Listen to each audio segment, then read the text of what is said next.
विमर्श का सवाल आपका नहीं है। और जहां से ये यात्रा शुरू हुई उस तरफ भी मैं आपको ले जा रहा हूं। मुझे लग रहा है कि बाबरी मस्जिद जब गिरा था, बाबरी मस्जिद विध्वंस हुआ था, उस समय सबसे ज्यादा अगर तनाव में था तो बंगाल, जहां से यात्रा आपने निकाली है, जहां से आपने शुरुआत किया है, बंगाल सबसे ज्यादा जल रहा था। क्या दोष था मंडल कमीशन का? क्या दोष था? ये आपसे सवाल पूछा जा सकता है, आपके उस विमर्श का सवाल हो सकता है, क्षमता का सवाल हो सकता है, ये विमर्श का सवाल। और विमर्श का सवाल नहीं है इन चीजों में। जब हमारे साथी चर्चा कर रहे थे, जब चर्चा कर रहे थे इस सवाल को, तो मुझे उस तरफ जाना पड़ा। आजादी के 75वें साल में अगर विमर्श, समता विमर्श पर सवाल हो रहा हो तो निश्चित जानिए कि ये देश का बड़ा संकट है। साथी श्याम बिहारी जी का उस पर चर्चा जो थी वो महत्वपूर्ण थी। ये देश गृह युद्ध की तरफ है, तो गृह युद्ध से निकालेगा कौन? गृह युद्ध से निकालने का भी है और एक नया भारत, एक नया समता का भारत बनाना है। कठिन काम तो है ना। और बनाएगा कौन?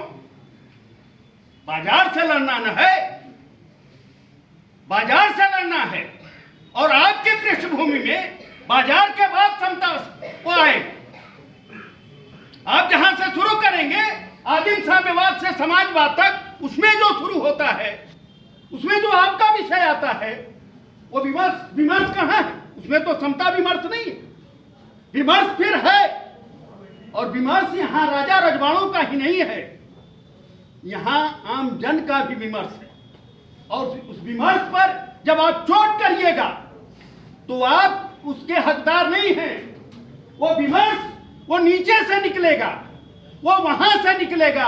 हमको लग रहा है कि आपको शायद संकट है कि आप बुद्धिजीवी हैं, और हमको लग रहा है कि शायद गांधी जब लड़ रहा था तो बाजार से लड़ रहा था, उस समय भी बाजार से लड़ रहा था। जब बाजार से लड़ रहा था तो बाजार से लड़ने का जो रास्ता होगा, हमको लग रहा है वो गांधी का ही मॉडल होगा। और जब हम गांधी के मॉडल से जाएंगे, उस बाजार से लड़ेंगे और एक नए भारत का निर्माण करेंगे। हमको लग रहा है कि आज समता का विमर्श, समता का सवाल भी है, मौजूदा दौर में समता का सवाल है। और अगर आपको लग रहा है कि हम विमर्श में शामिल नहीं हैं, हम विमर्श के लायक नहीं हैं, तो हम निवेदन आपसे करना चाहते हैं, हमको छोड़ दीजिए, हम रास्ता निकालेंगे। और मुझे याद है इसी जगह से, ये चौथी बार मैं आ रहा हूं, यही इसी जगह से समता विमर्श के साथियों ने जब एक सवाल, बस 1 मिनट लेंगे, उनका समय भी लिए थे ना। हाँ, नहीं बोल रही। जब समता का विमर्श के साथियों ने इस सवाल को चर्चा किया था, तब हम इसी सभागार में जुटे। लोकतंत्र, गतिरोध और संभावनाएं। और जब हम किसान आंदोलन पर जब यहां आए थे, तब भी संभावनाओं का सवाल था, और आज भी संभावनाओं का सवाल है। हम निश्चित तौर पर नए संभावनाओं के साथ एक नए भारत का इजाद करेंगे। आज का सवाल आपके बीच में मौजूद है। हम राजा को भी उतार सकते हैं हाथी से, तो इस मोदी को भी उतारेंगे और नए भारत का निर्माण करेंगे। इन्हीं शब्दों के साथ आज का संवाद यहीं खत्म करते हैं। जय हिंद।